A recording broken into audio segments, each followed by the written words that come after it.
Well, good afternoon, coasters, and today I'm in Hokitika. I'm with Nigel Ogilvie, who's a candidate for the District Health Board. He's an existing sitting member, very well known in the Western community, but of course perhaps not so well known in the Buller or the Grey districts.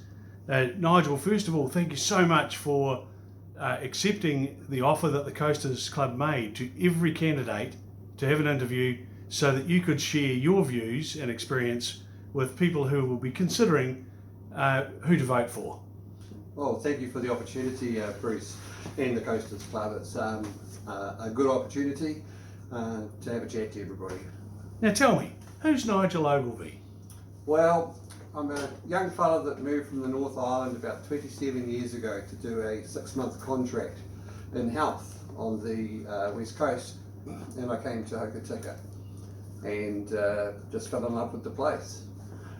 Since then we bought the Westland Medical Centre and expanded that for the last 20 odd years to what we have today. Incredible. So the District Health Board, is it an advantage in being a health professional like you are sitting around the table? You've had 3 years. Have you had 3 years or 6 years? No, I've had 3 years, Bruce. I think one of the largest letdowns we have is the amount of clinical leadership that we have on the DHB. What is clinical? What does that mean? Well, most of the people that are on the DHB are not medical clinical people.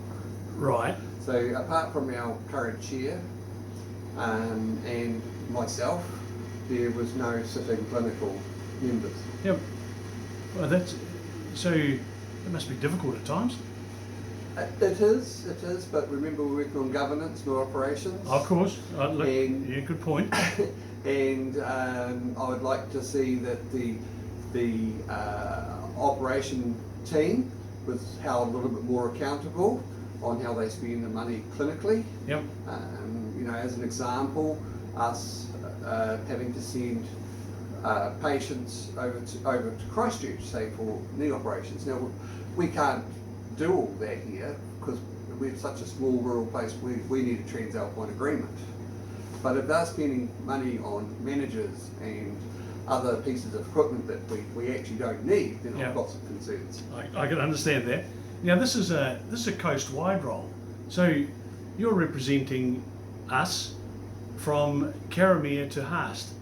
Are there any particular areas? I mean, I've got some notes here. We've got Haast, Fox, Franz, Harry, Ross, Hokitika, Kaniere, Grey, Reefton, Westport, Kaniere. What's happening in Westport?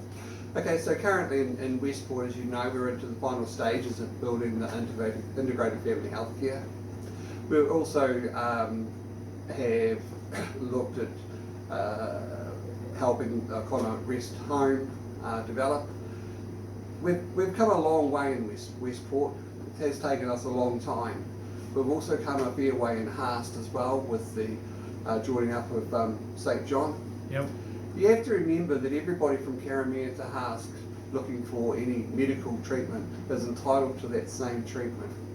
And we can't have little clinics that cover everything throughout the whole coast. So we've got to coordinate, centralise in some cases, move out. Think of Starship Hospital in Auckland.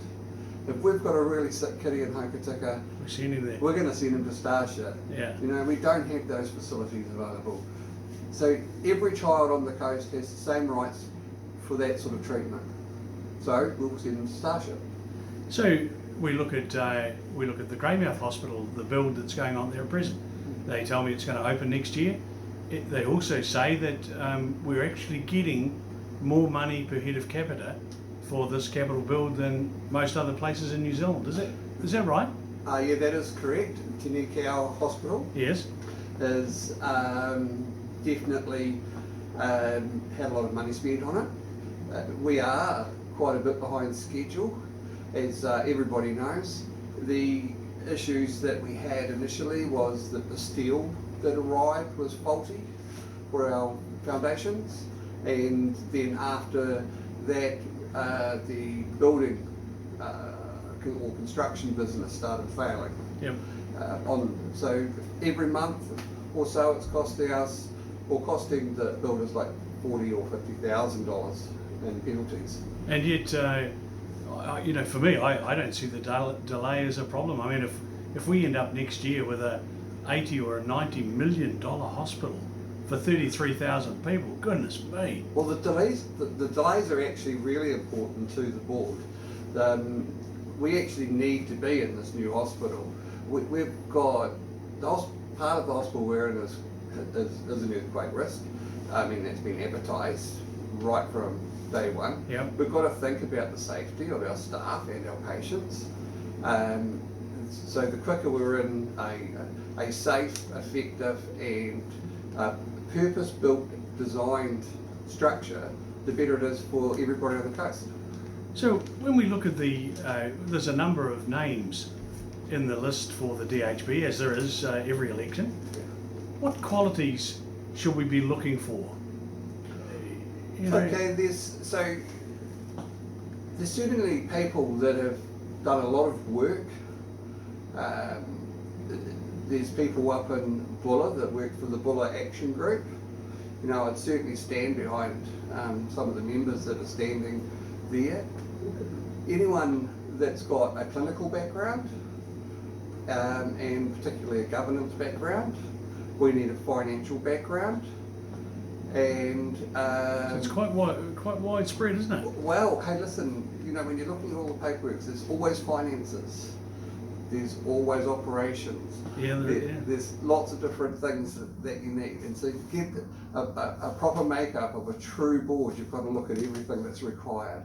So my expertise is clinical, and others would be financial, and sometimes people are get onto boards because they've got one thing that they want sorted out.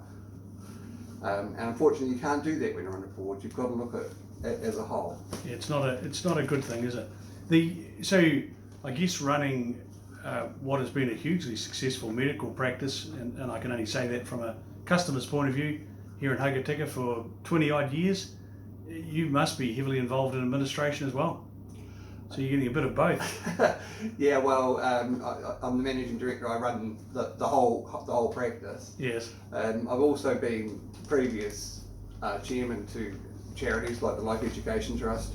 I worked for the Lions organisation. Yeah.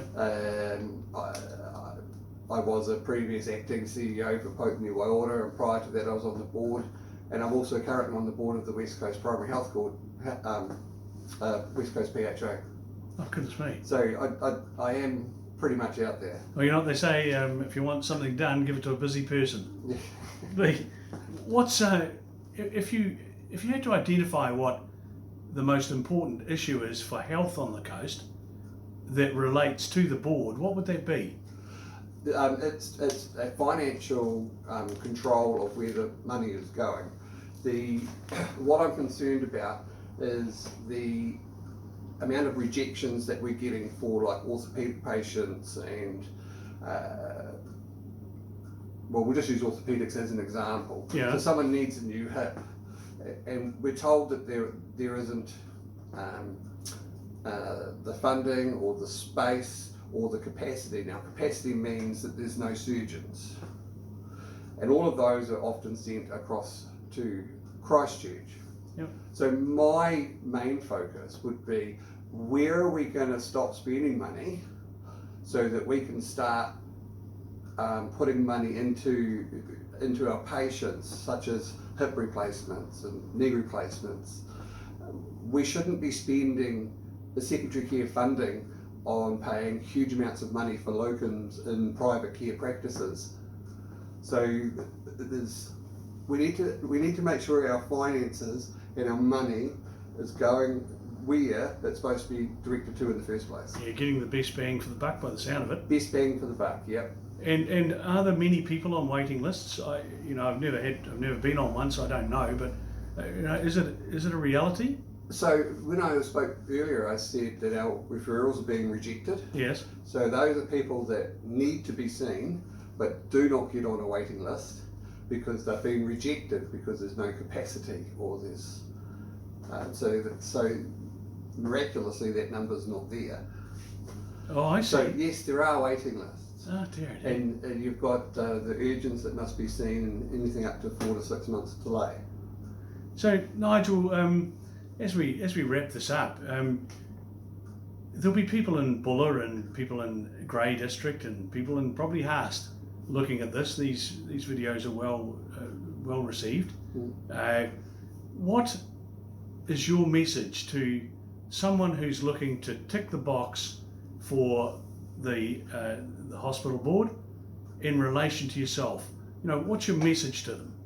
So my message is pick wisely. Don't necessarily pick the names that you have picked every other year. Look at each of their messages. Find out what their focus is. Look at whether that's going to be effective in achieving good, positive healthcare for yourself. And I guess if once again, I would say that if the hospital board ends up being run as efficiently as the medical practice here, we'd be in great shape, wouldn't we? I mean, we would. Yeah, well, we are one of the only surviving private medical practices on the coast. Yeah, no, we know. Yeah. Well, look, coasters, that's Nigel Ogilvie. Now, listen, when the voting papers come out, are they A to Z, or how does all that work? Because it's some different system, isn't it? It's a different system to mayoralty votes, where you just put a tick. It's numbered, so you put 1 beside the person who you will want to see in first, in first, then 2, 3, 4, 5. And they're looking for 7, is it? Yeah, there's 7 elected members, and I believe there's 15 standing. Right. So, look, coasters, you'll be watching this. This is Nigel Ogilvie. He's a health professional.